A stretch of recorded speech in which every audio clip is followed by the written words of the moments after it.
नमस्कार दोस्तों। प्रस्तुत है मुंशी प्रेमचंद द्वारा रचित उपन्यास सेवा सदन भाग 10। पिछले भाग में हमने पढ़ा था कि सुमन और शांता विधवा आश्रम से निकल जाती हैं और सदन के पास रहने लगती हैं। आगे की कहानी कुछ इस प्रकार है।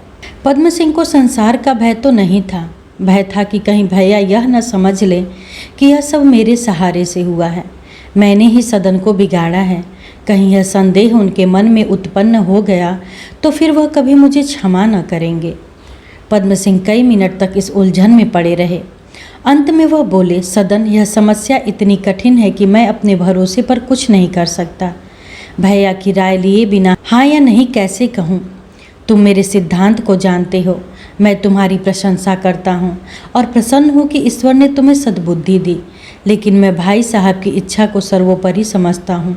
यह हो सकता है कि दोनों बहनों के अलग रहने का प्रबंध कर दिया जाए जिससे उन्हें कोई कष्ट न हो, बस यहीं तक। इसके आगे मेरी कुछ सामर्थ्य नहीं है। भाई साहब की जो इच्छा हो वही करो। सदन सिंह, क्या आपको मालूम नहीं कि वह क्या उत्तर देंगे? पद्म सिंह, हाँ, यह भी मालूम है। सदन सिंह, तो उनसे पूछना व्यर्थ है। माता पिता की आज्ञा से मैं अपनी जान दे सकता हूँ जो उन्हीं की दी हुई है, लेकिन किसी निरपराध की गर्दन पर तलवार नहीं चला सकता। पद्म सिंह, तुम्हें क्या आपत्ति है कि दोनों बहनें एक अलग मकान में ठहरा दी जाएं? सदन सिंह ने गर्म होकर कहा, ऐसा तो मैं तब करूँगा जब मुझे छिपाना हो। मैं कोई पाप करने नहीं जा रहा हूँ जो उसे छिपाऊँ। वह मेरे जीवन का परम कर्तव्य है। उसे गुप्त रखने की आवश्यकता नहीं है। अब तक विवाह के जो संस्कार नहीं पूरे हुए हैं, कल गंगा के किनारे पूरे किए जाएंगे। यदि आप वहां आने की कृपा करेंगे तो मैं अपना सौभाग्य समझूंगा, नहीं तो ईश्वर के दरबार में गवाहों के बिना भी प्रतिज्ञा हो जाती है। यह कहता हुआ सदन उठा और घर में चला गया। सुभद्रा, वाह, खूब गायब होते हो। सारी रात जी लगा रहा, कहाँ रह गए थे? सदन ने रात का वृतांत चाची से कहा। चाची से बातचीत करने में उसे वह झिझक न होती थी जो शर्मा जी से होती थी। सुभद्रा ने उसके साहस की बड़ी प्रशंसा की। बोली, माँ बाप के डर से कोई अपनी ब्याहता को थोड़े ही छोड़ देता है। दुनिया हंसेगी तो हंसा करे। उसके डर से अपने घर के प्राणी की जान ले ले। तुम्हारी अम्मा से डरती हूँ, नहीं तो उसे यहीं रखती। सदन ने कहा, मुझे अम्मा दादा की परवाह नहीं है। सुभद्रा, बहुत परवाह तो की। इतने दिनों तक बेचारी को घुला घुला के मार डाला। कोई लड़का होता तो पहले ही दिन फटकार देता। तुम ही हो कि इतना सहते हो। शर्मा जी, यही बातें यदि तुमने पवित्र भाव से कही होती तो हम तुम्हारा कितना आदर करते, किंतु तुम इस समय ईर्ष्या द्वेष के वश में हो। तुम सदन को उभार कर अपनी जेठानी को नीचा दिखाना चाहती हो। तुम एक माता के पवित्र हृदय पर आत्मघात करके उसका आनंद उठा रही हो। सदन के चले जाने पर विट्ठल दास ने पद्म सिंह से कहा, यह तो आपके मन की बात हुई, आप इतना आगा पीछा क्यों करते हैं? शर्मा जी ने उत्तर नहीं दिया। विट्ठल दास फिर बोले, यह प्रस्ताव आपको स्वयं करना चाहिए था, लेकिन आप अब उसे स्वीकार करने में भी संकोच कर रहे हैं। शर्मा जी ने इसका भी उत्तर नहीं दिया। विट्ठल दास, अगर वह अपनी स्त्री के साथ अलग रहे तो क्या हानि है? आप न अपने साथ रखेंगे न अलग रहने देंगे, यह कौन सी नीति है? पद्म सिंह ने व्यंग के भाव से कहा, भाई साहब जब अपने ऊपर पड़ती है तभी आदमी जानता है। जैसे मुझे आप राह दिखा रहे हैं, इसी प्रकार मैं भी दूसरों को राह दिखाता हूँ। आप ही अभी वेश्याओं का उद्धार करने के लिए कैसी लंबी चौड़ी बातें करते थे, लेकिन जब काम करने का समय आया तो कन्नी काट गए। इसी तरह दूसरों को भी समझ लीजिए। मैं सब कुछ कर सकता हूँ पर अपने भाई को नाराज़ नहीं कर सकता। मुझे कोई सिद्धांत इतना प्यारा नहीं है जो मैं उनकी इच्छा पर न्यौछावर न कर सकूँ। विट्ठल दास, मैंने आपसे यह कभी नहीं कहा कि जन्म की वेश्याओं को देवियाँ बना दूंगा। क्या आप समझते हैं कि उस स्त्री में जो अपने घर वालों के अन्याय या दुर्जनों के बहकाने से पतित हो जाती हैं और जन्म की वेश्याओं में कोई अंतर नहीं है? मेरे विचार में इनमें इतना ही अंतर है जितना साध्य और असाध्य रोग में है। जो आग अभी लगी है और अंदर तक नहीं पहुंचने पाई, उसे आप शांत कर सकते हैं, लेकिन ज्वालामुखी पर्वत को शांत करने की चेष्टा पागल करे तो करे, बुद्धिमान कभी नहीं कर सकता। शर्मा जी, कम से कम आपको मेरी सहायता तो करनी चाहिए थी। आप अगर 1 घंटे के लिए मेरे साथ दाल मंडी चले तो आपको मालूम हो जाएगा कि जिसे आप ज्वालामुखी पर्वत समझ बैठे हैं वह केवल बुझी हुई आग का ढेर है। अच्छे और बुरे आदमी सब जगह होते हैं, वेश्याएं भी इस नियम से बाहर नहीं हैं। आपको यह देखकर आश्चर्य होगा कि उनमें कितनी धार्मिक श्रद्धा, पाप जीवन से कितनी घृणा, अपने जीवन उद्धार की कितनी अभिलाषा है। मुझे स्वयं इस पर आश्चर्य होता है। उन्हें केवल एक सहारे की आवश्यकता है जिसे पकड़कर वह बाहर निकल आएं। पहले तो वह मुझसे बात तक न करती थी, लेकिन जब मैंने उन्हें समझाया कि मैंने वह प्रस्ताव तुम्हारे उपकार के लिए किया है जिससे तुम दुराचारियों, दुष्टों तथा कुमारियों की पहुँच से बाहर रह सको, तो उन्हें मुझ पर कुछ विश्वास होने लगा। नाम तो न बताऊंगा, लेकिन कई धनी वेश्याएं धन से मेरी सहायता करने को तैयार हैं। कई अपनी लड़कियों का विवाह करना चाहती हैं, लेकिन अभी उन औरतों की संख्या बहुत कम है जो भोग विलास के इस जीवन को छोड़ना नहीं चाहती। मुझे आशा है कि स्वामी गजानंद के उपदेश का कुछ न कुछ फल अवश्य होगा। खेद यही है कि कोई मेरी सहायता करने वाला नहीं है। हाँ, मजाक उड़ाने वाले ढेरों पड़े हैं। इस समय एक अनाथालय की आवश्यकता है जहाँ वेश्याओं की लड़कियाँ रखी जा सके और उनकी शिक्षा का उत्तम प्रबंध हो, पर मेरी कौन सुनता है। विट्ठल दास ने ये बातें ध्यान से सुनी। पद्म सिंह ने जो कुछ कहा तो वह उनका अनुभव था, और अनुभवपूर्ण बातें सदैव विश्वास उत्पादक हुआ करती हैं। विट्ठल दास को ज्ञान होने लगा कि मैं जिस कार्य को असाध्य समझता था वह वास्तव में ऐसा नहीं है। बोले, अनिरुद्ध सिंह से आपने इस विषय में कुछ नहीं कहा? शर्मा जी, वहाँ लच्छेदार बातें और तीव्र समालोचनाओं के सिवा और क्या रखा है। सदन सिंह का विवाह संस्कार हो गया, झोपड़ा खूब सजाया गया, वही मंडप का काम दे रहा था, लेकिन कोई भीड़ भाड़ न थी। पद्म सिंह उसी दिन घर चले गए और मदन सिंह से सब समाचार कहा। वह यह सुनते ही आग हो गए। बोले, मैं उस छोकरे का सिर काट लूँगा, वह अपने को समझता क्या है। भाभी ने कहा, मैं आज ही जाती हूँ, उसे समझाकर अपने साथ लिवा आऊँगी। अभी नादान लड़का है, इस कुटनी की बातों में आ गया है, मेरा कहना वह कभी न टालेगा। मदन सिंह ने भामा को डांटा और धमका कर कहा, अगर तुमने उधर जाने का नाम लिया तो मैं अपना और तुम्हारा गला एक ही साथ ही घोट दूंगा। वह आग में कूदता है, कूदने दो, ऐसा दूध पीता नादान बच्चा नहीं। यह सब उसकी जिद है। बच्चों को भीख मंगाकर न छोड़ूं तो कहना। सोचते होंगे दादा मर जाएंगे तो आनंद करूँगा। मुंह धो के रखे, यह कोई मौरसी जायदाद नहीं है, यह मेरी अपनी कमाई है। सब के सब कृष्णा अर्पण कर दूंगा, एक फूटी कौड़ी तो मिलेगी नहीं। गांव में चारों ओर बदकहाव होने लगा। लाला बैजनाथ को निश्चय हो गया कि संसार से धर्म उठ गया। जब लोग ऐसे ऐसे नीच कर्म करने लगे तो धर्म कहाँ रहा। न हुई नवाबी, नहीं तो आज बच्चों की धज्जियाँ उड़ जाती। अब देखे कौन मुँह लेकर गांव में आते हैं। पद्म सिंह रात को बहुत देर तक भाई साहब के साथ बैठे रहे, लेकिन जो ही वह सदन का कुछ जिक्र छेड़ते, मदन सिंह उनकी ओर से ऐसी आग्नेय दृष्टि से देखते कि उन्हें बोलने की हिम्मत न पड़ती। अंत में जब वह सोने चले तो पद्म सिंह ने हताश होकर धीरे से कहा, भैया, सदन आपसे अलग रहे तब भी आपका लड़का ही कहलाएगा। वह जो कुछ नेक बद करेगा उसकी बदनामी हम सब पर आएगी।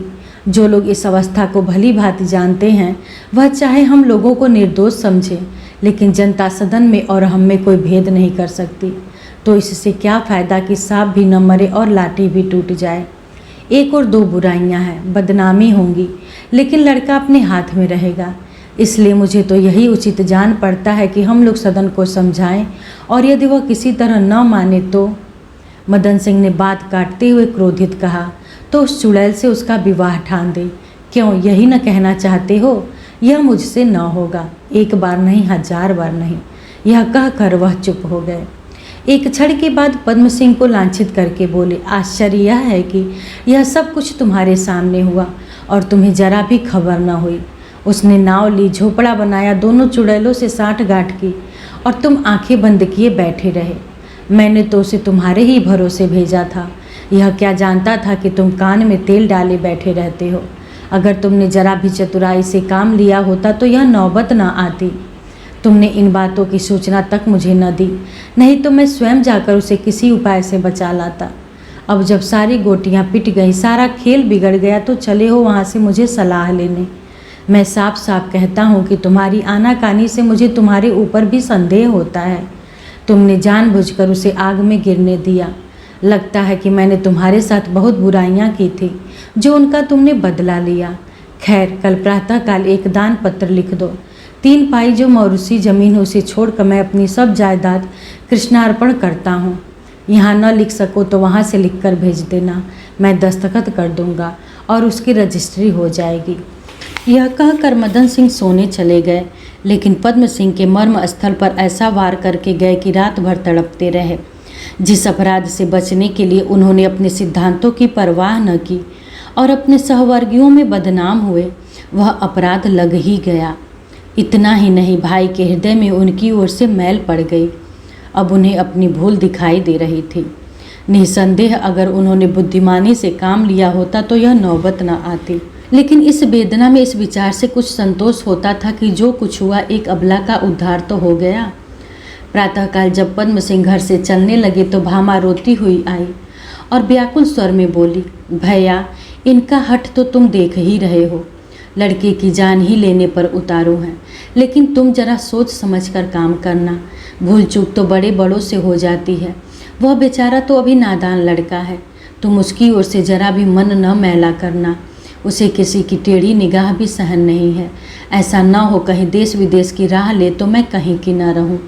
उसकी सुध लेते रहना, खाने पीने की तकलीफ़ न होने पाए।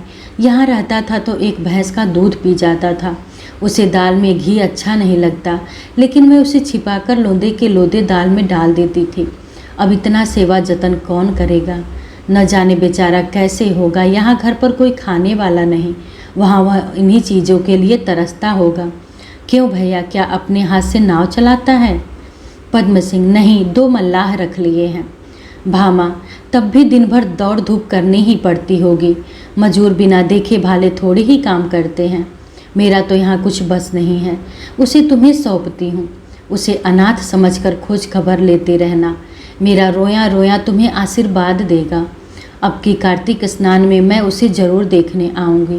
कह देना तुम्हारी अम्मा तुम्हें बहुत याद करती थी, बहुत रोती थी। यह सुनकर उसे ढाढ़स हो जाएगा। उसका जी बड़ा कच्चा है, मुझे याद करके रोज रोता होगा। यह थोड़े से रुपए हैं, लेते जाओ, उसके पास भिजवा देना।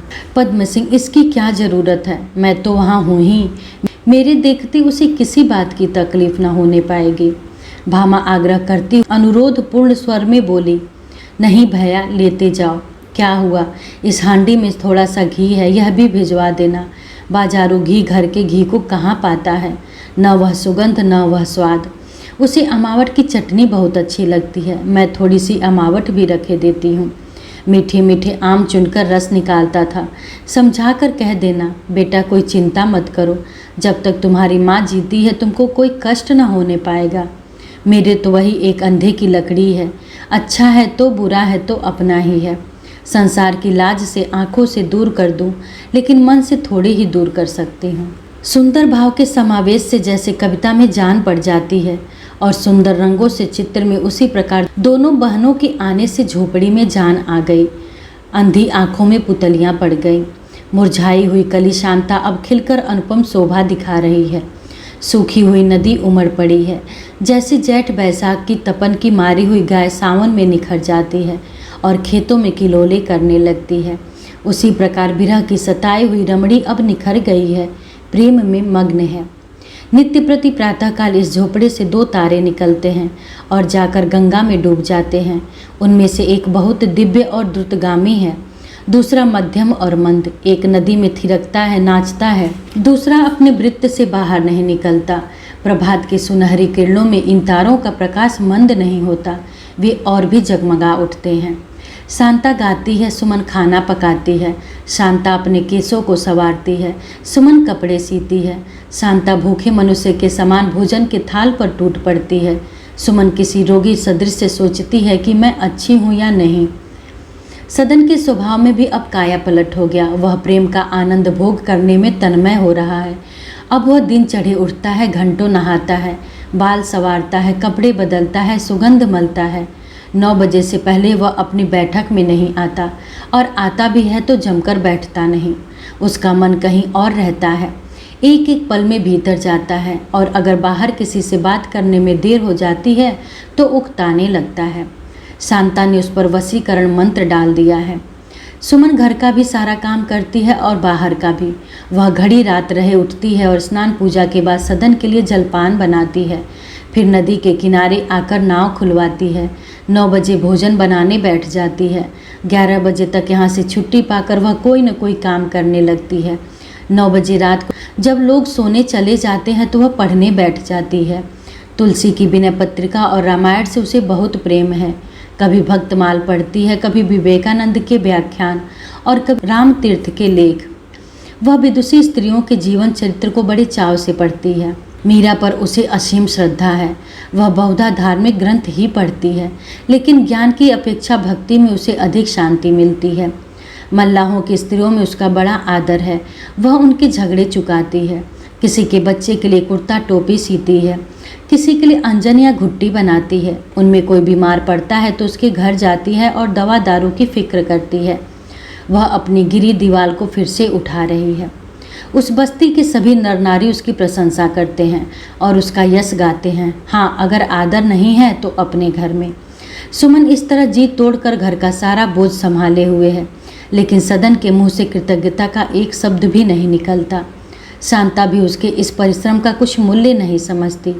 दोनों के दोनों उसकी ओर से निश्चिंत हैं, मानो वह घर की लौंडी है और चक्की में जुटे रहना ही उसका धर्म है। कभी कभी उसके सिर में दर्द होने लगता है, कभी दौड़ धूप से बुखार चढ़ जाता है, तब भी वह घर का सारा काम रीत्यानुसार करती रहती है। वह भी कभी कभी एकांत में अपनी इन दीन दशा पर घंटों रोती रहती है, पर कोई ढांढस देने वाला, कोई आंसू पोंछने वाला नहीं। सुमन स्वभाव से ही माननीय सगर्वा स्त्री थी। वह जहाँ कहीं रही थी रानी बनकर रही थी। अपने पति के घर वह सब कष्ट झेलकर भी रानी थी। बिलासनगर में वह जब तक रहे उसी का सिक्का चलता रहा। आश्रम में वह सेवा धर्म का पालन करके सर्वमान्य बनी हुई थी, इसलिए अब यहाँ इस हीनावस्था में रहना उसे असह्य था। अगर सदन कभी कभी उसकी प्रशंसा कर दिया करता, कभी उससे सलाह लिया करता, उसे अपने घर की स्वामिनी समझा करता, या शांता उसके पास बैठकर उसकी हाँ में हाँ मिलाती, उसका मन बहलाती, तो सुमन इससे भी अधिक परिश्रम करती और प्रसन्न चित्त रहती। लेकिन उन दोनों प्रेमियों को अपनी तरंग में और कुछ न सूझता था। निशाना लगाते समय दृष्टि केवल एक ही वस्तु पर रहती है। प्रेमासक्त मनुष्य का भी यही हाल होता है, लेकिन शांता और सदन की यह उदासीनता प्रेम लिप्सा के ही कारण थी, इसमें संदेह है। सदन इस प्रकार सुमन से बचता था जैसे हम कुष्ठ रोगी से बचते हैं। उस पर दया करते हुए भी उसके समीप जाने की हिम्मत नहीं रखते। शांता उस पर अविश्वास करती थी, उसके रूप लावण्य से डरती थी। कुशल यही थी कि सदन स्वयं सुमन से आंखें चुराता था, नहीं तो शांता इससे जल ही जाती। अतएव दोनों चाहते थे कि यह आस्तीन का सांप आंखों से दूर हो जाए, लेकिन संकोचवश वह आपस में भी इस विषय को छेड़ने से डरते थे। सुमन पर यह रहस्य सनय सनय खुलता जाता था। एक बार जीतन कहार शर्मा जी के यहाँ से सदन के लिए कुछ सौगात लाया था। इससे पहले भी कई बार आया था, लेकिन उसे देखते ही सुमन छिप जाया करती थी। अब की बार जीतन की निगाह उस पर पड़ गई। फिर क्या था, उसके पेट में मानो चूहे दौड़ने लगे। वह पत्थर खाकर पचा सकता था, पर इस तरह की कोई बात पचाने की शक्ति उसमें न थी। वह मल्लाहों के चौधरी के पास चिलम पीने के बहाने गया और सारी राम कहानी सुना आया। अरे यह तो कसबिन है, कसम से खसम ने घर से निकाल दिया तो हमारे यहाँ खाना पकाने लगी। वहाँ से निकाली गई तो चौक में हरजाईपन करने लगी। अब देखता हूँ तो यहाँ भी राजमान है। चौधरी सन्नाटे में आ गया। मल्लाहिनों में भी इशारेबाजियाँ होने लगी। उसी दिन से कोई मल्लाह सदन के घर का पानी न पीता। उनकी स्त्रियों ने सुमन के पास आना जाना छोड़ दिया। इसी तरह एक बार लाला भगत राम ईंटों की लदाई का हिसाब करने आए। उन्हें कुछ प्यास मालूम हुई तो मल्लाह से पानी लाने को कहा। मल्लाह कुएं से पानी लाया। सदन के घर में बैठे हुए बाहर से पानी मंगाकर पीना सदन की छाती में छुरी मारने से कम न था। अंत में दूसरा साल जाते जाते यहाँ तक नौबत पहुँची कि सदन जरा जरा सी बात पर सुमन से झुंझला जाता और चाहे कोई लागू बात न कहे, पर उसके मन के भाव झलक ही पड़ते थे। सुमन को मालूम हो रहा था कि अब मेरा निर्वाह यहाँ न होगा। उसने समझा था कि यहाँ बहन बहनोई के साथ जीवन समाप्त हो जाएगा। उनकी सेवा करूंगी, एक टुकड़ा खाऊंगी और एक कोने में पड़ी रहूंगी। इसके अतिरिक्त जीवन में अब उसे कोई लालसा नहीं थी। लेकिन हाय शोक, यह तख्ता भी उसके पैरों के नीचे से सरक गया और अब तक निर्दयी लहरों की गोद में थी। सुमन को अपनी परिस्थिति पर दुख चाहे कितना ही हुआ हो, लेकिन उसे सदन या शांता से कोई शिकायत न थी। कुछ तो धार्मिक प्रेम और कुछ अपनी अवस्था के वास्तविक ज्ञान ने उसे अत्यंत नम्र विनीत बना दिया था। वह बहुत सोचती कि वहाँ जाऊँ जहाँ अपनी जान पहचान का कोई आदमी न हो, लेकिन उसे ऐसा कोई ठिकाना न दिखाई देता। अभी तक सुमन की निर्बल आत्मा कोई अवलंब चाहती थी। बिना किसी सहारे के संसार में रहने का विचार करके उसका कलेजा बुरी तरह कांपने लगता था। वह दृढ़ इच्छा शक्ति संजोकर भी स्वयं को अकेली और असहाय समझती थी। बहुत प्रयास करने के बाद भी वह इस संसार संग्राम में आने का साहस न कर सकती थी। जिस संग्राम में बड़े बड़े कुशल धर्मशील दृढ़ संकल्प मनुष्य मुँह की खाते हैं, वहाँ मेरी क्या गति होगी? कौन मेरी रक्षा करेगा? कौन मुझे संभालेगा? निरादर होने पर भी यह शंका उसे यहाँ से निकलने न देती थी। एक दिन सदन 10 बजे कहीं से घूम कर आया और जल्दी से बोला, भोजन में अभी कितनी देर है, जल्दी करो, मुझे पंडित उमानाथ से मिलने जाना है, चाचा के यहाँ आए हुए हैं। शांता ने पूछा, वह यहाँ कैसे आए? सदन, अब यह मुझे क्या मालूम, अभी जीतन आकर कह गया कि वे आए हुए हैं और आज ही चले जाएंगे। यहाँ आना चाहते थे लेकिन सुमन की ओर इशारा करके किसी कारण से नहीं आए। शांता ने सब समझते हुए धीरे से कहा, तो जरा बैठ जाओ, यहाँ अभी 1 घंटे की देर है। सुमन ने झुझला कर कहा, देर क्या है, सब कुछ तो तैयार है, आसन बिछा दो, पानी रख दो, मैं थाली परोसती हूँ। शांता, अरे जरा ठहर ही जाएंगे तो क्या होगा, कोई डाक गाड़ी छूट जाती है, कच्चा पक्का खाने का क्या काम। सदन, मेरी समझ में नहीं आता कि दिन भर क्या होता रहता है, जरा सा भोजन बनाने में इतनी देर हो जाती है। सदन जब भोजन करके चला गया तब सुमन ने शांता से पूछा, क्यों शांता, सच बता, तुझे मेरा यहाँ रहना अच्छा नहीं लगता? तेरे मन में जो कुछ है वह मैं जानती हूँ, लेकिन तू जब तक अपने मुँह से मुझे दुत्कार न देगी, मैं जाने का नाम न लूँगी। मेरे लिए कहीं ठिकाना नहीं। शांता, बहन कैसी बात कहती हो, तुम रहती हो तो घर संभला हुआ है, नहीं तो मेरे किए क्या होता। सुमन, यह मुँह देखी बातें मत करो, मैं ऐसी नादान नहीं हूँ, मैं तुम दोनों आदमियों को अपनी ओर से कुछ खिंचा हुआ पाती हूँ। शांता, जब तुम जानती हो तो पूछती क्यों हो? सुमन, इसलिए कि सब कुछ देख कर भी आँखों पर विश्वास नहीं आता। संसार मुझे चाहे जितना ही नीच समझे, मुझे उससे कोई शिकायत नहीं है, वह मेरे मन का हाल नहीं जानता, लेकिन तुम सब कुछ देखते हुए भी मुझे नीच समझती हो, इसका आश्चर्य है। तुम्हारे साथ लगभग 2 वर्ष से हूँ, इतने दिनों में तुम्हें मेरे चरित्र का परिचय अच्छी तरह हो गया होगा। शांता, नहीं बहन, मैं परमात्मा से कहती हूँ, यह बात नहीं है, हमारे ऊपर इतना बड़ा कलंक मत लगाओ। तुमने मेरे साथ जो उपकार किए हैं वह मैं कभी न भूलूंगी, लेकिन बात यह है कि उनकी बदनामी हो रही है, लोग मनमानी बातें उड़ाया करते हैं। यह सदन सिंह कहते थे कि सुभद्रा जी यहाँ आने को तैयार थीं, लेकिन तुम्हारे रहने की बात सुनकर नहीं आई। और बहन, बुरा न मानना, जब संसार में यही प्रथा चल रही है तो हम लोग क्या कर सकते हैं। सुमन ने विवाद न किया, उसे आज्ञा मिल गई। अब केवल एक रुकावट थी, शांता थोड़े ही दिनों में बच्चे की माँ बनने वाली थी। सुमन ने अपने मन को समझाया, इस समय छोड़कर जाऊंगी तो इसे कष्ट होगा, कुछ दिन और सह लूँ, जहाँ इतने दिन काटे हैं, महीने 2 महीने और सही, मेरे ही कारण इस विपत्ति में फंसे हुए हैं। ऐसी अवस्था में इन्हें अकेले छोड़कर जाना मेरा धर्म नहीं है। सुमन का यहाँ एक एक दिन एक एक साल की तरह कटता था, लेकिन वह सब्र किए पड़ी हुई थी। पंखहीन पक्षी पिंजरबद्ध रहने में ही अपनी कुशल समझता है। पंडित पद्म सिंह के 4-5 मास के सद्योग का यह फल हुआ कि 10-15 वेश्याओं ने अपनी लड़कियों को अनाथालय में भेजना स्वीकार कर लिया।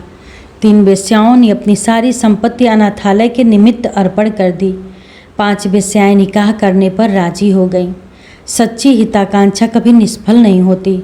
अगर समाज को विश्वास हो जाए कि आप उसके सच्चे सेवक हैं, आप उसका उद्धार करना चाहते हैं, आप निस्वार्थ हैं, तो वह आपके पीछे चलने को तैयार हो जाता है। लेकिन यह विश्वास सच्चे सेवा भाव के बिना कभी प्राप्त नहीं होता। जब तक अंतःकरण दिव्य और उज्जवल न हो, वह प्रकाश का प्रतिबिंब दूसरों पर नहीं डाल सकता। पद्म सिंह में सेवा भाव का उदय हो गया था।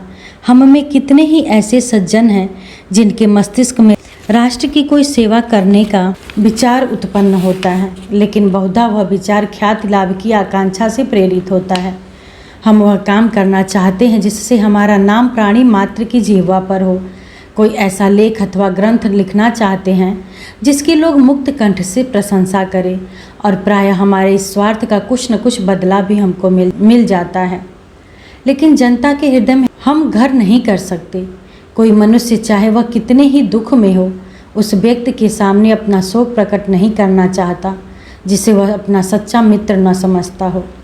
पद्म सिंह को अब दाल मंडी में जाने का बहुत अवसर मिलता था, और वह वेश्याओं के जीवन का जितना ही अनुभव करते थे उतना ही उन्हें दुख होता था।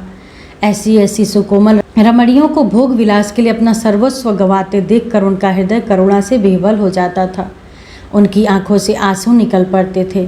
उन्हें अब ज्ञात हो रहा था कि ये स्त्रियां विचार शून्य नहीं, भाव शून्य नहीं, बुद्धिहीन नहीं, लेकिन माया के हाथों में पढ़कर उनकी सारी सद्वृत्ति उल्टे मार्ग पर चली जा रही है। सांसारिक तृष्णा ने उनकी आत्माओं को निर्बल निश्चेष्ट बना दिया है। पद्म सिंह इस मायाजाल को तोड़ना चाहते थे। वह उन भूली हुई आत्माओं को सचेत करना चाहते थे। वह उनको इस अज्ञान अवस्था से मुक्त करना चाहते थे, पर मायाजाल इतना दृढ़ था और अज्ञान बंधन इतना पुष्ट तथा निद्रा इतनी गहरी थी, पहले 6 महीनों में उससे अधिक सफलता न मिल सकी, जिसका ऊपर वर्णन हो चुका है। शराब के नशे में मनुष्य की जो दशा हो जाती है, वही दशा इन वेश्याओं की हो गई थी। उधर प्रभाकर राव और उनके मित्रों ने उस प्रस्ताव के शेष भागों को फिर से बोर्ड में उपस्थित किया। उन्होंने केवल पद्म सिंह से द्वेष हो जाने के कारण उन मंतव्यों का विरोध किया था, पर अब पद्म सिंह का वेश्यानुराग देखकर वह उन्हीं के बनाए हुए हथियारों से उन पर आघात कर बैठे। पद्म सिंह उस दिन बोर्ड नहीं गए। डॉक्टर श्यामाचरण नैनीताल गए हुए थे, अतः वे दोनों मंतव्य निर्विघ्न पास हो गए। बोर्ड की ओर से अलईपुर के निकट वेश्याओं के लिए मकान बनाए जा रहे थे। लाला भगत राम दत्त चित्त होकर काम कर रहे थे। कुछ कच्चे घर थे, कुछ पक्के, कुछ 2 मंजिले, एक छोटा सा बाजार, एक छोटा सा औषधालय और एक पाठशाला भी बनाई जा रही थी। हाजी आसिम ने एक मस्जिद बनवाई आरंभ की थी, और सेठ चिम्मन लाल की ओर से एक मंदिर बन रहा था। दीनानाथ तिवारी ने एक बाग की नींव डाल दी थी। आशा तो थी कि नियत समय के अंदर भगत राम काम समाप्त कर देंगे। मिस्टर दत्त और पंडित प्रभाकर राव तथा मिस्टर साकिर बेग उन्हें चैन न लेने देते थे, लेकिन काम बहुत था और जल्दी करने पर भी 1 साल लग गया। बस इसी की देर थी। दूसरे ही दिन वेश्याओं को दाल मंडी छोड़कर इन नए मकानों में आबाद होने का नोटिस दे दिया गया। लोगों को शंका थी कि वेश्याओं की ओर से इसका विरोध होगा, पर उन्हें यह देखकर आमोदपूर्ण आश्चर्य हुआ कि वेश्याओं ने प्रसन्नतापूर्वक इस आज्ञा का पालन किया। सारी दाल मंडी एक दिन में खाली हो गई। जहाँ निशिवासर एक श्री बरसती थी, वहाँ संध्या होते होते सन्नाटा छा गया। महबूब जान एक धन संपन्न वेश्या थी। उसने अपना सर्वस्व अनाथालय के लिए दान कर दिया था। संध्या समय सब वेश्याएं महबूब जान के मकान पर एकत्रित हुईं। वहाँ एक महती सभा हुई। शहजादी ने कहा, बहनों, आज हमारी ज़िंदगी का एक नया दौर शुरू होता है। खुदा ताला हमारे इरादे में बरकत दे और हमें नेक रास्ते पर ले जाए। हमने बहुत दिन बेशर्मी और जिल्लत की ज़िंदगी बसर की, बहुत दिन शैतान की कैद में रहीं, बहुत दिनों तक अपनी रूह और ईमान का खून किया और बहुत दिनों तक मस्ती और ऐश परस्ती में भूली रहीं। इस दाल मंडी की ज़मीन हमारे गुनाहों से सियाह हो रही है। आज खुदाबंद करीम ने हमारी हालत पर रहम करके हमें कैद गुनाह से निजात दी है। इसके लिए हमें उसका शुक्र अदा करना चाहिए। इसमें शक नहीं कि हमारी कुछ बहनों को यहाँ से जलावतन होने का कलंक होता होगा, और इसमें भी शक नहीं है कि उन्हें आने वाले दिन तहरीकी नज़र आते होंगे। उन बहनों से मेरा यही इल्तमास है कि खुदा ने रिज्क का दरवाज़ा किसी पर बंद नहीं किया है। आपके पास वह हुनर है कि उसके कदरदां हमेशा रहेंगे, लेकिन अगर आपको आइंदा तकलीफ़ें भी हों तो हमको साबिर व साकित रहना चाहिए। हमें आइंदा जितनी ही तकलीफ़ें होंगी उतना ही हमारे गुनाहों का बोझ हल्का होगा। मैं फिर खुदा से दुआ करती हूँ कि हमारे दिलों को अपनी रोशनी से रोशन करे और हमें राह नेक पर लाने की तौफीक करे। राम भोली बाई बोली, हमें पद्म सिंह शर्मा को हृदय से धन्यवाद देना चाहिए, जिन्होंने धर्म मार्ग दिखाया है। उन्हें परमात्मा सदा सुखी रखे। जोहरा जान बोली, मैं अपनी बहनों से यही कहना चाहती हूँ कि वह आइंदा से हलाल हराम का ख्याल रखें। गाना बजाना हमारे लिए हलाल है। इसी हुनर में कमाल हासिल करो। बदकार रईसों की सोहबत का खिलौना बनना छोड़ना चाहिए। बहुत दिनों तक गुनाह की गुलामी की, अब हमें अपने को आज़ाद करना चाहिए। हमको खुदा ने क्या इसलिए पैदा किया है कि अपना हुस्न, अपनी जवानी, अपनी रूह, अपना ईमान, अपनी गैरत, अपनी हया हरामकार सोहबत परस्त आदमियों की नज़र करे। जब कोई मनचला नौजवान रईस हमारे ऊपर दीवाना हो जाता है तो हमको कितनी खुशी होती है। हमारी नायिका फूली नहीं समाती, सफरदाई बंगले बजाने लगते हैं और हमें तो ऐसा मालूम होता है गोया सोने की चिड़िया फंस गई। लेकिन बहनों, यह हमारी हिमाकत है। हमने उसे अपने दाम में नहीं फंसाया बल्कि खुद उसके दाम में फंस गई।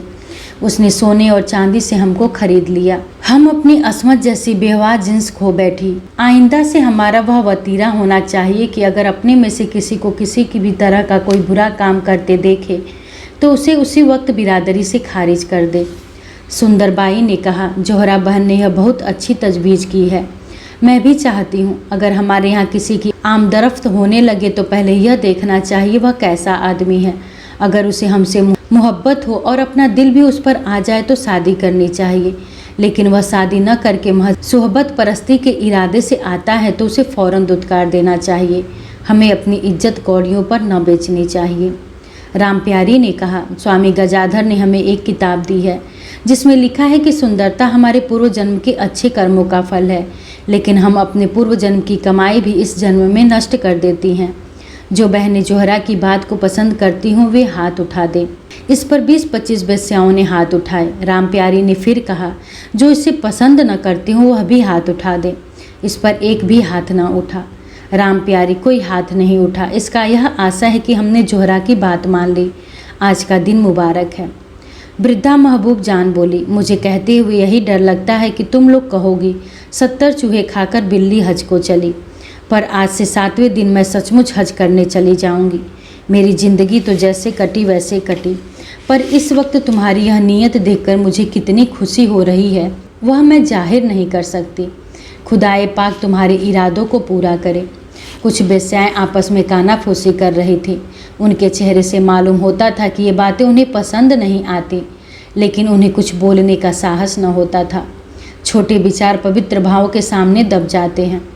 इसके बाद यह सभा समाप्त हुई और बेस्याओं ने पैदल अलईपुर की ओर प्रस्थान किया, जैसे यात्री किसी धाम का दर्शन करने जाते हों। दाल मंडी में अंधेरा छाया हुआ था। न तबलों की थापती, न सारंगियों की आलाप, न मधुर स्वरों का गाना, न रसिक जनों का आना जाना। अनाज कट जाने पर खेत की जो दशा हो जाती है, यही दशा इस समय दाल मंडी हो रही थी। पंडित मदन सिंह की कई महीने तक यह दशा रही कि कोई उनके पास आता तो उसी से सदन की बुराई करते। कपूत है, भ्रष्ट है, सौदा है, लुच्चा है, एक कानी कौड़ी तो नहीं दूंगा, भीख मांगता फिरे, तब आटे दाल का भाव मालूम होगा। पद्म सिंह को दान पत्र लिखाने के लिए कई बार लिखा। भामा कभी सदन की चर्चा करती तो मदन सिंह उससे बिगड़ जाते, घर से निकल जाने की धमकी देते, कहते जोगी हो जाऊंगा लेकिन उस छोकरे का मुंह न देखूंगा। इसके पश्चात उनकी मानसिक अवस्था में एक परिवर्तन हुआ। उन्होंने सदन की चर्चा ही करनी छोड़ दी। यदि कोई उसकी बुराई करता तो कुछ अनमने से हो जाते, कहते भाई अब क्यों उसे कोसते हो, जैसा उसने किया वैसा आप भुगतेगा। अच्छा है या बुरा है मेरे पास से तो दूर है, अपने 4 पैसे कमाता है, खाता है, पड़ा रहने दो। लाला बैजनाथ उनके बहुत मुँह लगे थे। एक दिन खबर लाए कि उमानाथ ने सदन को कई हजार रुपए दिए हैं। अब नदी पर मकान बना रहा है, एक बगीचा लगवा रहा है, चूना पीसने की एक कल ली है, खूब रुपया कमाता है और उड़ाता है। मदन सिंह ने झुंझलाकर कहा, तो क्या चाहते हो कि वह भीख मांगे, दूसरों की रोटियां तोड़े? उमानाथ उसे रुपया क्या देंगे, अभी एक का चंदे से ब्याह किया है। आप टके टके को मोहताज हो रहे हैं। सदन ने जो कुछ किया होगा अपने दम पर किया होगा, अपनी कमाई से किया होगा। वह लाख बुरा हो निकम्मा नहीं है, अभी जवान है, शौकीन है, अगर कमाता है और उड़ाता है तो किसी को क्यों बुरा लगे। तुम्हारे इस गांव में कितने ही लौंडे हैं जो 1 पैसा नहीं कमाते, लेकिन घर से रुपए चुरा कर ले जाते हैं और चमारिनों का पेट भरते हैं। सदन उनसे तो अच्छा है। मुंशी बैजनाथ लज्जित हो गए। कुछ काल के उपरांत मदन सिंह की मनोवृत्ति पर प्रतिक्रिया का आधिपत्य हुआ। सदन की सूरत आंखों में फिरने लगी।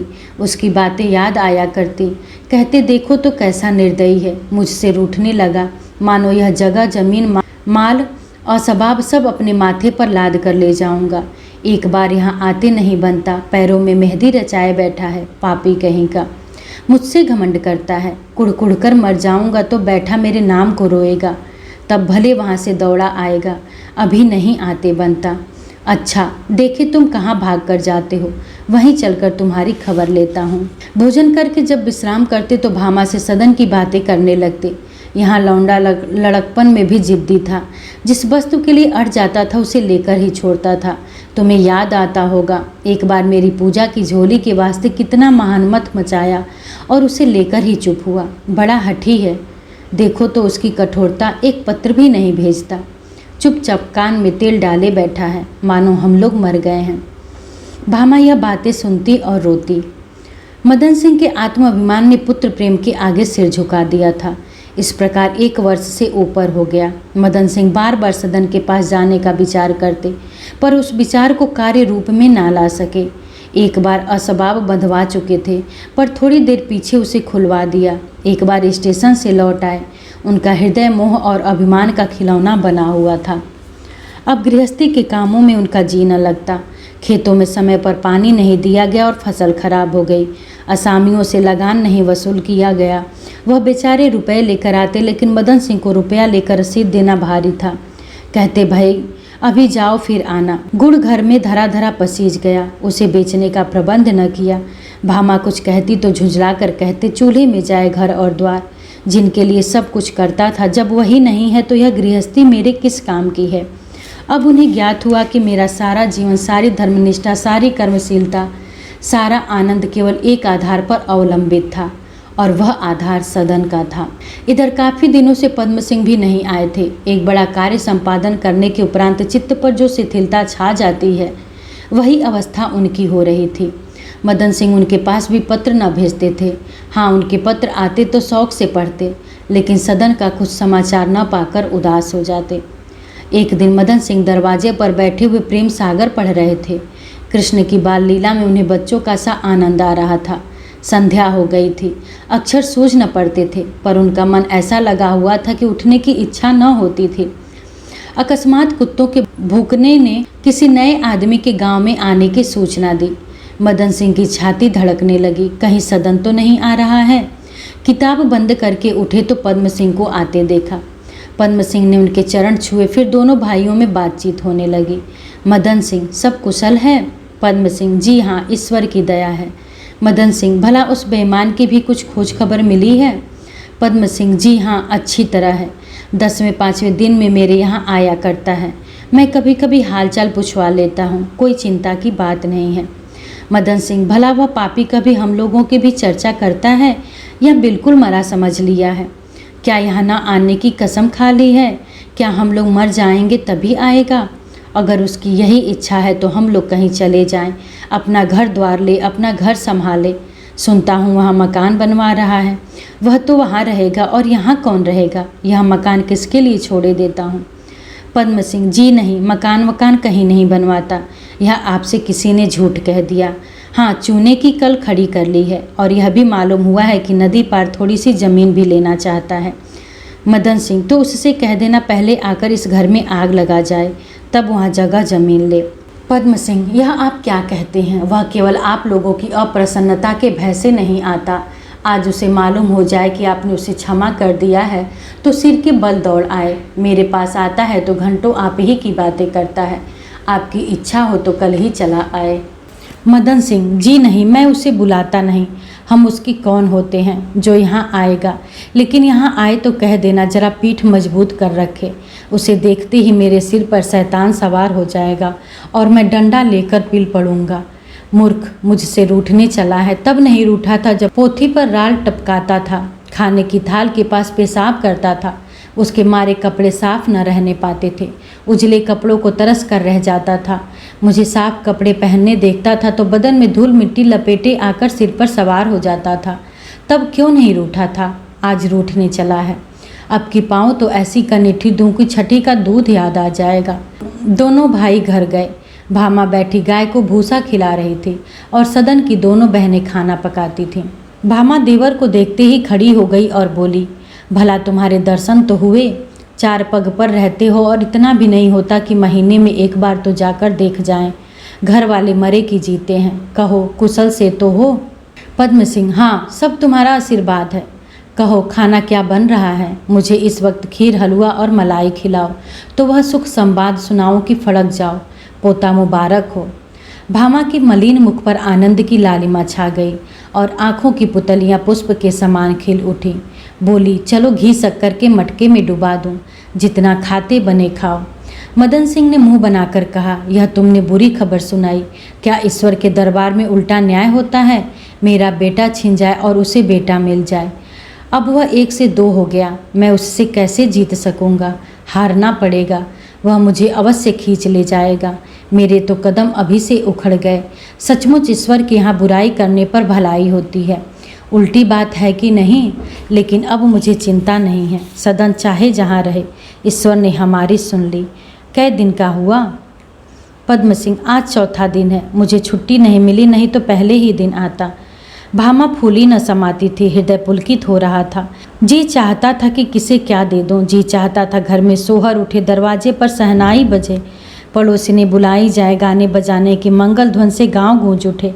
उसे ऐसा ज्ञात हो रहा था मानो सारा संसार संतानहीन है और मैं ही पुत्र पौत्रवती हूँ। एक मजदूर ने आकर कहा, भौजी एक साधु द्वार पर आए हैं। भामा ने तुरंत इतनी जिन्स भेज दी जो 4 साधुओं के खाने से भी न चुकती। ज्यों ही लोग भोजन कर चुके, भामा अपनी दोनों लड़कियों के साथ ढोलक लेकर बैठी और आधी रात तक गाती रही। जिस प्रकार कोई मनुष्य लोभ के वश होकर आभूषण चुरा लेता है, पर विवेक होने पर उसे देखने में भी लज्जा आती है, उसी प्रकार सदन भी सुमन से बचता फिरता था। इतना ही नहीं, वह उसे नीची दृष्टि से देखता था और उसकी उपेक्षा करता था। दिन भर काम करने के बाद संध्या को उसे अपना यह व्यवहार बहुत अकड़ता था। विशेषकर चूने के काम में उसे बड़ा परिश्रम करना पड़ता था। वह सोचता, इसी सुमन के कारण मैं यूँ घर से निकाला गया हूँ, इसी ने मुझे यह वनवास दे रखा है। कैसे आराम से घर रहता था, न कोई चिंता थी न कोई झंझट, चैन से खाता था और मौज करता था। इसी ने मेरे सिर यह मुसीबत ढा दी। प्रेम की पहली उमंग में उसने उसका बनाया हुआ भोजन खा लिया था, पर अब उसे बड़ा पछतावा होता था। वह चाहता था कि किसी प्रकार इससे गला छूट जाए। यह वही सदन है जो सुमन पर जान देता था। उसकी मुस्कान, मधुर बातों पर, कृपा कटाक्ष पर अपना जीवन तक न्यौछावर करने को तैयार था।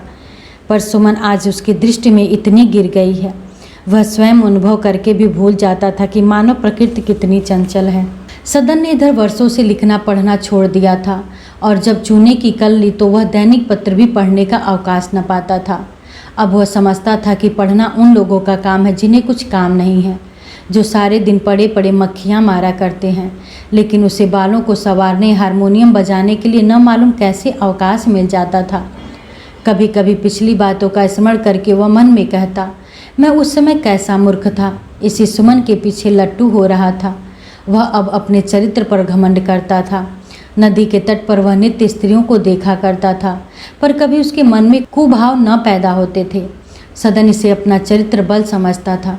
लेकिन जब गर्भिणी शांता के प्रसूति का समय निकट आया और वह बहुधा अपने कमरे में बंद मलिन शिथिल पड़ी रहने लगी, तो सदन को मालूम हुआ कि मैं बहुत धोखे में था।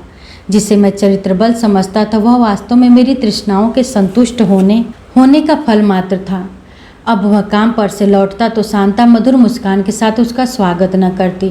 वह अपनी चारपाई पर पड़ी रहती। कभी उसके सिर में दर्द होता, कभी शरीर में, कभी ताप चढ़ आता, कभी मतली होने लगती। उसका मुख चंद्रहीन कांतिहीन हो गया था। मालूम होता था शरीर में रक्त ही नहीं है। सदन को उसकी यह दशा देखकर दुख होता। वह घंटों उसके पास बैठकर उसका दिल बहलाता रहता, लेकिन उसके चेहरे से मालूम होता था कि उसे वहाँ बैठना अखर रहा है। वह किसी न किसी बहाने से जल्दी ही उठ जाता। उसकी विलास तृष्णा ने मन को फिर चंचल करना शुरू किया। कुवासनाएं उठने लगी। वह युवती मल्लाहिनों से हंसी करता, गंगा तट पर जाता तो नहाने वाली स्त्रियों को कुदृष्टि से देखता। यहाँ तक कि एक दिन वासना से विह्वल होकर वह दाल मंडी की ओर चला। वह कई महीनों से इधर नहीं आया था। 8 बज गए थे। काम भोग की प्रबल इच्छा उसे बढ़ाए लिए जाती थी। उसका ज्ञान और विवेक इस समय इस आवेग के नीचे दब गया था। वह कभी 2 पग आगे चलता, कभी चुपचाप खड़ा होकर कुछ सोचता और पीछे फिरता। लेकिन 2-4 कदम चलकर वह फिर पीछे लौट पड़ता। इस समय उसकी दशा उस रोगी सी हो रही थी जो मीठे पदार्थ को सामने देखकर उस पर टूट पड़ता है और पथ्यापथ्य का विचार नहीं करता। जब वह दाल मंडी में पहुंचा तो गली में वह चहल पहल न थी जो पहले दिखाई देती थी। पाने वालों की दुकानें 2-4 थी, लेकिन नान बाइयों और हलवाइयों की दुकानें बंद थी। कोठों पर वेश्याएं झांकती हुई दिखाई न दी, न सारंगी और न तबले की ध्वनि सुनाई दी। अब उसे याद आया कि वेश्याएं यहाँ से चली गई हैं। उसका मन खिन्न हो गया, लेकिन एक क्षण में उसे एक विचित्र आनंद का अनुभव हुआ। उसे अपनी कामवृत्ति पर विजय पाली, मानो वह किसी कठोर सिपाही के हाथ से छूट गया। वह सिपाही उसे खींचे लिए जाता था। उसके पंजे से अपने को छुड़ा लेने की उसमें सामर्थ्य न थी। पर थाने में पहुंचकर सिपाही ने देखा कि थाना बंद है, न थानेदार है, न कोई कांस्टेबल, न कोई चौकीदार। सदन को अब अपने मन की दुर्बलता पर लज्जा आई। उसे अपने मनोबल पर जो घमंड था चूर चूर हो गया। वह लौटना चाहता था, पर जी में आया कि आया हूँ तो अच्छी तरह से सैर क्यों न कर लूँ। आगे बढ़ा तो वह मकान दिखाई दिया जिसमें सुमन रहती थी। वहाँ से गाने की मधुर ध्वनि उसके कान में आई। उसने आश्चर्य से ऊपर देखा तो एक बड़ा साइन बोर्ड दिखाई दिया। उस पर लिखा था संगीत पाठशाला। सदन ऊपर चढ़ गया। इसी कमरे में वह महीनों सुमन के पास बैठा था। उसके मन में बड़ी उत्कंठा हुई कि मैं भी यहाँ गाना सीखने आया करता, पर एक तो उसका मकान यहाँ से बहुत दूर था, दूसरी स्त्रियों को अकेली छोड़कर रात को आना कठिन था। वह उठना ही चाहता था कि इतने में उसी गायनाचार्य ने सितार पर यह गाना शुरू किया। दयामयी भारत को अपनाओ, तब वियोग से व्याकुल है माँ, सत्वर धैर्य धराओ, प्रिय लालन कहकर पुचकरो, हंसकर गले लगाओ। दयामयी भारत को अपनाओ, सोए आर्य जाति के गौरव, जनन फेर जगाओ, दुखड़ा पराधीनता रूपी बेड़ी काट बहाओ। दयामयी भारत को अपनाओ। इस पद ने सदन के हृदय में उच्च भावों का स्रोत सा खोल दिया। देशोपकार, जाति सेवा तथा राष्ट्रीय गौरव की पवित्र भावनाएं उसके हृदय में गूंजने लगी। यह बाह्य ध्वनि उसके अंतर में भी एक विशाल ध्वनि पैदा कर रही थी। जगत जननी की दयामयी मूर्ति उसके हृदय नेत्रों के सम्मुख खड़ी हो गई। दरिद्र दुखी दीन छिड़ बालक दीन भाव से देवी की ओर ताक रहा था और अपने दोनों हाथ उठाए सजल आंखों से देखता हुआ कह रहा था, हे दयामयी भारत को अपनाओ। सदन ने कल्पनाओं में अपने को दीन कृषकों की सेवा करते हुए देखा। वह जमींदारों के कारिंदों से विनय कर रहा था कि इस दीन जनों पर दया करो। कृषकगण उसके पैरों पर गिर पड़ते थे। उनकी स्त्रियां उसे आशीर्वाद दे रही थी। स्वयं इस कल्पित बारात में दूल्हा बना हुआ सदन यहाँ से जाति सेवा का संकल्प करके उठा और नीचे उतर आया। वह अपने विचारों में ऐसा लीन हो रहा था कि किसी से कुछ न बोला। थोड़ी ही दूर चला था कि उसे सुंदरबाई के भवन के सामने बहुत से मनुष्य दिखाई दिए। उसने एक आदमी से पूछा, यह कैसा जमघट है? मालूम हुआ कि आज कुंवर अनिरुद्ध सिंह यहाँ एक कृषि सहायक सभा खोलने वाले हैं। सभा का उद्देश्य होगा किसानों को जमींदारों के अत्याचारों से बचाना। सदन के मन में अभी अभी कृषकों के प्रति जो सहानुभूति प्रकट हुई थी वह मंद पड़ गई। वह जमींदार था और कृषकों पर दया करना चाहता था, पर उसे मंजूर न था कि कोई उसे दबाए और किसानों को भड़काकर जमींदारों को विरुद्ध खड़ा कर दे। उसने मन में कहा, यह लोग जमींदारों के शत्रुओं को मिटाना चाहते हैं। द्वेष भाव से ही प्रेरित होकर इन लोगों ने यह संस्था खोलने का विचार किया है। तो हम लोगों को भी सतर्क हो जाना चाहिए। हमको अपनी रक्षा करनी चाहिए। मानव प्रकृति को दबाव से कितनी घृणा है। सदन ने यहाँ ठहरना व्यर्थ समझा। 9 बज गए थे। वह घर को लौटा।